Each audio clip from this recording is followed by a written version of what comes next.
তো ঢাকা মেডিকেলে নিয়ে গেছি, নিয়ে যাওয়ার সাথে সাথে মানে মেয়ে আরেকজন মারা গেছে, মানে ছেলেটা এখন বাঁচা আছে। তো ছেলেটার অবস্থা মানে খুবই খারাপ। তখন আমি চাই কোনটা, এখানে খালি গাড়িওয়ালা বলতে দিলে হবে না, এখানে শ্রমিকদেরও ভুল আছে।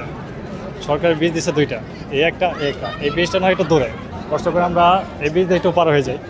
যেখানে আমরা 10 মিনিট পরে বাইরে, ওইখানে আমরা 10 মিনিট আগে বেরোবো, তারপর আমরা বীজ দেওয়া রোধ পারবো। জীবনের রিক্সটা কেন আমরা রোধ পারবো? এখানে শুধু আজকে না, এখানে কিছুদিন পর পরে একদম এই 5-6 মাস আগে একটা অ্যাক্সিডেন্ট হয়েছে, তারপর তো এখন একটু কমছে। আরও 4-5 বছর আগে ঘটনা, এখানে আপনার মনে করেন যে 2-3 দিন পর পরে মানুষ পড়তো, ঠিক আছে।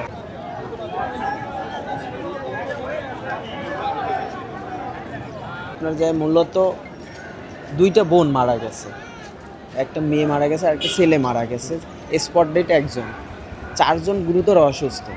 আমাদের সেকশনে একটা মেয়ে আছে, ছোট বোন, ওর বাম পা আলাদা হয়ে গেছে। তার ভিতরে এই যে সুষ্ঠু বিচারের জন্য আমরা মূলত রাস্তায়, আমাদের অন্য কথা না। আমরা কিন্তু অ্যাকচুয়ালিভাবে কোনো গাড়িতে হাত দিতেছি না, কারোর সাথে প্রতিবাদ নাই, কিছু না। আমরা রোডের ভিতরে বসে আছি, আমরা কারোর সাথে বার্গেনিং করতেছি না, কিছুই না। আমাদের মূল কথা হচ্ছে আমাদের সুষ্ঠু বিচারটা দরকার।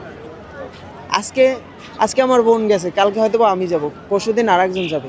তাহলে সারা জীবন কি আমরা এই অ্যাক্সিডেন্ট, রোড অ্যাক্সিডেন্ট, এই স্বাধীনতার জন্য ভুক্তভোগী থাকবো? আমাদের মূলত এইটাই বিচারটা হইলে ভালো হয়।